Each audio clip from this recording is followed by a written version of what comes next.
5 most important adventure riding skills if you want to be safer, better, faster, and don't look like a goon.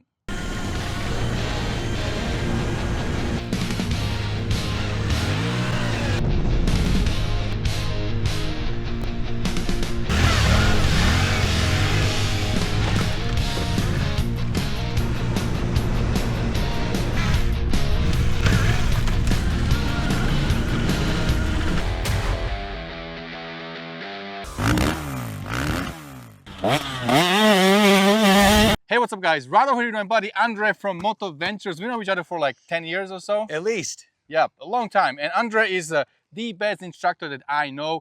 He's teaching a lot of people how to ride. So I asked him today, what are the most important skills you would teach people on adventure riding? So Andre, take it from here. Well, I mean, Rado, first things first, what bike do I buy? What is the best bike for me? Well, there's so many different bikes out there. There's so many options. It's kind of hard to narrow it down. One of the simplest things is you got to figure out, who are you riding with? Am I riding with adventure bike riders, dual sport riders, whatever it may be? And you want to get a bike similar to the friends you're riding with. Of course, if you're riding solo, that doesn't matter. The nice thing about this yellow one, it's a Suzuki Vstrom 800. It's what I would call a middleweight adventure bike. And the nice thing about the middleweight, it's kind of the best of both worlds. It's big enough to get out on the highway and you're not getting blown away in the wind, you know, out on the highway. But at the same time, you know, it's lightweight and small enough to ride more, you know, difficult off-road terrain. It's like a Swiss Army knife. It's got a little bit of everything. Okay, so what would be the skill number one that everybody needs to have? I'd say first skill, you know, you got to have good visual habits. That's one thing about riding off-road. You know, we get a lot of street bikers that are new to riding off-road, and they have what I would call street biker visual habits, which, you know, they're looking a little too far ahead in most cases. One of the most important things about having good visual habits, you know, not looking too far ahead, obviously looking at where you're going, but you're constantly scanning. You know, you can't let anything surprise you. You're always scanning, you know, looking forward. You know, the faster you go, the further ahead you got to look. But again, you can't lose track of what's right in front of you. So very important. Skill number 2, how to ride standing up. Well, why? Why do I have to ride standing up? Why don't I just sit down the whole time? Well, we're riding off-road, people, right? You know, when you ride off-road, it becomes bumpy. You know, the terrain gets more difficult. It's better to ride standing up. You could disconnect from the bike, let the bike move underneath you. Carry all the weight with your legs, you know, try to have proper body positioning. Don't stress your arms too much. So riding standing up, learning how to ride standing up properly is very important. We teach the 2 different riding positions while you ride standing up. There's energy conserving versus attack. You can't ride in the attack position the whole time. You'll wear yourself out. And as you start to ride longer distances, you really got to focus on energy conserving body positioning. A good example of energy conserving versus attack. Energy conserving, your legs are mostly straight, leaning forward, head over the handlebars. In the attack position, bend your knees, bend your elbows, stick your butt out in the attack position. If you're sitting down, your butt is connected to the seat. So if the bike moves or if the bike bucks or whatnot, it's gonna take you with it. When you ride standing up, you're able to disconnect from the bike a little bit and able to float on top of the bike a little bit better. Okay, and you want to have your legs a little bit away from the bike so the bike can kind of move in between your legs? Yeah, a lot of the times people tend to hug or squeeze with their knees. And we find that it's people with bad body positioning have to squeeze with their knees. And it's very evident if you try to do one-handed drills, riding standing up one-handed, because that really makes you focus on body positioning. Yeah, having proper body positioning, again, energy conserving versus attack. And you know, it's funny, the people that know this the best are sports players. You know, look at baseball players, basketball players. They're not attack position the whole game. You know, when that whistle blows, they immediately go to energy conserving position, you know, get a drink of water, whatever. Same thing in motorcycles. You can't ride in the attack position all day long. You'll wear yourself out. So try to ride energy conserving. And I'll tell you what, I've found that I could ride at a pretty high level, energy conserving. And as needed, I go into the attack position and then I got an extra 10%. Skill number 3 goes along with everything else that we've been talking about, how to turn a motorcycle. And how to turn a motorcycle while standing up. And so we talk about, you know, motorcycles turn by leaning them. You know, very important, you gotta get the bike to lean. A lot of street bike riders talk about counter steering. Well, counter steering is creating a lean. When they say push right to go right or push left to go left, you know, that's creating a lean. When you ride standing up, a lot of times people talk about, oh, we gotta steer with your feet. Well, what does that mean? You got to steer with your feet. Well, we call it weighting the foot pegs. By weighting the foot pegs, you can get the bike to lean, which will get the bike to turn. So how do you turn a motorcycle? Get good at riding standing up and get good at turning standing up. Very important skills to have. Yeah, and this is, I think, the most important for all these riders that I think majority of adventure riders, they come from the street into adventure. So they're never riding standing up. I'm coming from a dirt bike to adventure, so it's easier for me. It's kind of natural to stand up when I ride. Right? Yeah, the vast majority of adventure riders come from riding street, and they buy these adventure bikes with the intentions of riding off-road. Which is great, but that's one thing that we always recommend. So, we grew up riding dirt bikes, so having dirt biker skills really translates and makes riding street a lot easier, but it's not the other way around. Riding street does not make riding dirt easier necessarily. Obviously, when you ride dirt, the tires are moving around quite a bit, low traction environment, and you got to get used to the bike moving around a little bit and get comfortable being uncomfortable. Yeah, that's why at Motoventures we say, dirt first. Dirt first. Skill number 4. Well, it goes along with turning, but it's a little bit more of an advanced way of turning. We talk about brake slides and power slides. Now, with a brake slide, it's all about the turn entrance, getting the bike to pivot and rotate on the turn entrance, using a lot of rear brake, of course, leaning the bike over and getting the bike to turn by doing a brake slide. Now, on the exit of the turn, the exit is more about the acceleration. So, accelerate out of the turn, get the bike to rotate by spinning up the rear tire a little bit and allowing the rear tire to do an increasing radius, allows you to do a bit of a power slide and rotate around the turn. And if you're really good, you put them together. When you're drifting or when you're doing a power slide, it's very important. When you initiate the slide, you turn into it, but as the rear tire kicks out and starts to get sideways, you want to turn into the slide opposite lock.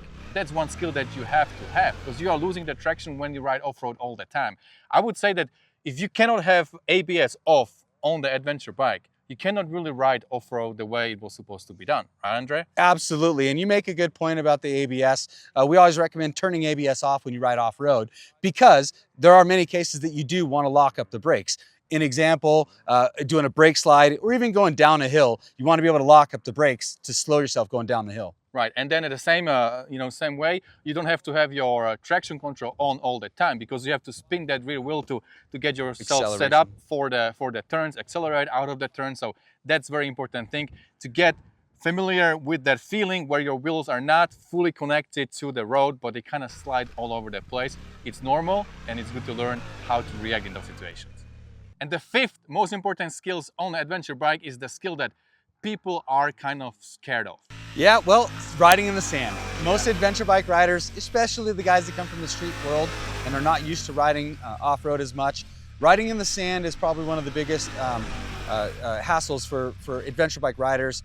Now, that's also another reason why I recommend going with more of a middleweight motorcycle like this Suzuki 800. Suzuki 800 is perfect because it's not too big, not too small, again, kind of right there in the middle. For riding in the sand, really helps navigating the sand with what I would call a sub 500-pound bike, which the Suzuki is. Anything above 500 pounds, when you start to get over 1,000 cc's, it starts to become a real handful in the sand. Okay, so how do I ride the sand? How do you ride in the sand? What is the key ingredient for riding in the sand? I say momentum. Momentum, momentum, momentum. It's one of those things that if you lose your momentum, you're just gonna dig in and get stuck. The problem is when you get into the sand, the bike is moving around quite a bit. It's very hard to keep the bike going straight. So as the bike moves around, most people tend to shut off the throttle, makes things worse. So what we talk about is steady throttle, keeping your momentum up, carry all the weight on your feet if you can, standing up so you disconnect from the motorcycle, let the bike move underneath you, and look ahead, right? Don't look too far ahead, but you gotta herd the bike. Let the bike move underneath you a little bit, and power on, try not to put too much weight on the front tire, and get through the sand. So you will get to the feeling where your front is kind of all over the place. Your normal reaction would be to jump on the brake and chop the throttle off. But in the sand, you just let that happen and then go on the throttle and just keep that steady? Yeah, the nice thing about the sand is in most cases, you don't have to be on a precise line. You could be a little bit over here, a little bit over there. The main thing is keep that forward momentum going and try not to get stuck in the sand. Yeah. Where do I put my body weight? Forward, backwards, in the middle? It's a great question. You know, a lot of people will say, oh, just get your weight back. But I'm a fan of once you get your acceleration, once you get your momentum going, get in more of a neutral body position. So you're not leaning, it's very fluid, very dynamic, right? So you're not just sitting back or leaning back the whole time. You sit back and you lean back to get that traction, to get that forward momentum. Once that forward momentum is built up, get more of a neutral position. And one of my big things that I tell people is you want to do more input by leaning the motorcycle, less input by steering the motorcycle. And that's where we say herd the motorcycle. Don't steer the motorcycle, herd the motorcycle. And that's how you ride through the sand or even mud, same thing. Right on. All right, so who do I ride with if I get this adventure bike and I get a little bit of the skill and I want to go for a ride? It's always more fun if you ride in a group. Absolutely. It's always more fun to ride in a group. Personally, I don't even like riding by myself. I like riding with other people for many reasons. So we always recommend, joining a club, maybe a Facebook group. Online, there's all sorts of local dual sport and adventure bike clubs, but definitely join a club. That's the best thing to do. Jumping is always a lot of fun, but be careful. These big adventure bikes, they sure do like to sail. The Suzuki 800 is a perfect middleweight adventure bike, good for riding on the highway at highway speeds, nice and stable, but at the same time you can take it to the motocross track and jump it just like a kid. All right, Andre, thanks a lot for all these tips. These are the great tips and also for the demonstration how to do them, how to ride. Now I want to ask you one more thing. If there are people out there who want to get into adventure riding, what would you recommend? What would be the first step or first few steps to do that? Absolutely. I mean, our best philosophy is, you know what? If you own an adventure bike, great. Maybe park the adventure bike and get some training on a lightweight dirt bike. We can build up your skills a lot easier on a lightweight, purpose-built dirt bike. And then, of course, you take those dirt bike skills to the street or to your adventure bike, and then you're really doing great. So would you say that 100% of the dirt bike skills you have would translate to the adventure riding? I would say 100% of my skills. Not too long ago, I did a national BMW competition, and I did really well. And I remember thinking to myself, it's only because of my dirt bike skills that really helped me excel in the adventure bike world. If people want to get trained here in SoCal, what do they need to do if they want to join Motoventrures? Yeah, anybody from all over the country. We get people from all over the world. Motoventrures is located here in Southern California. We've got a private 400-acre training facility. We do dirt bike training, street bike training, adventure bike training, enduro training, whatever it may be. Anything with two wheels, we do training. With local amenities, we've got local hotels, local restaurants. People come from all over the world. Motoventrures.com. Either sign up online or give me a call. Sign up today. Right on. And it's right in Enza. I live like 10 minutes away from here. That's why we know each other for a long time. And, we ride together, hang out together. So it's good. So if you guys want to get trained, hit Andre up, go to motoventrures.com and sign up. All right, my friends. Well, that's about it for today. Hopefully you enjoyed the video. Hopefully you learned something. And get out there and ride. It's really a lot of fun. And don't forget, whatever you do, stay motivated. See you guys later.